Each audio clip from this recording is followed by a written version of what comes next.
रामनवाडी ग्रामपंचायत कार्यालयाच्या बांधकाम विरोधात काही ग्रामस्थांनी न्यायालयात धाव घेतली होती, परंतु न्यायालयाने ग्रामस्थांचा दावा फेटाळला आहे। राधानगरी तालुक्यातील रामनवाडी ग्रामपंचायत कार्यालयाच्या नूतन इमारतीचे बांधकाम सुरू करण्यात आले आहे। या ठिकाणच्या बांधकामाला विरोध करत जुन्या ग्रामपंचायत कार्यालय ठिकाणीच सदर बांधकाम व्हावे अशी भूमिका काही ग्रामस्थांनी घेतली होती। यासाठी या ग्रामस्थांनी न्यायालयात धाव घेतली होती, मात्र संबंधित ग्रामस्थांचा दावा न्यायालयाने फेटाळला असल्याची माहिती सरपंच राजाराम पटकारे आणि उपसरपंच अजय झोरे यांनी दिली आहे।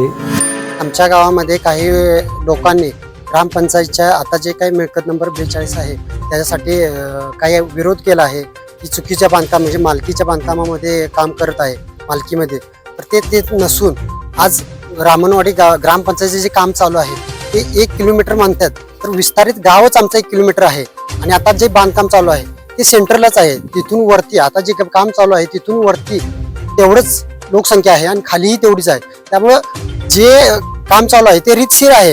आणि दुसरा विषय काय आहे की त्यांनी जे सांगितलं की त्या ह्याच्याबद्दल तुमच्या मालकीच्या बद्दल उतार्याच्या बद्दल, तर ते 2013ला जी मालकी आहे ती 2013ला ग्रामपंचायतच्या नावावरती जागा आहे आणि ते बांधकाम शासकीय इमारत ही ग्रामपंचायतच्या इमारत नावावर असलेल्याच कामात बांधत आहेत। ती कोणाच्या मालकीची जागा नाही, ग्रामपंचायतचीच जागा आहे। त्यामुळं कुणी आक्षेप घेतो ते ही चुकीचा आक्षेप आहे। आमच्याकडे टोटली प्रोसिजर प्रमाणे सगळी कागद आहेत। पूर्वी कोर्टामध्ये त्यांनी केस केली होती, ती केस सुद्धा कोर्टाने आम्हाला निकाल दिलाय की रिजेक्ट केली त्यांची केस, जे पुरेपूर रीतशीर असल्यामुळं ते बांधकाम चालू राहावं अशी त्या कोर्टाने सुद्धा आम्हाला हे दिलेलं आहे, ऑर्डर दिलेलं आहे।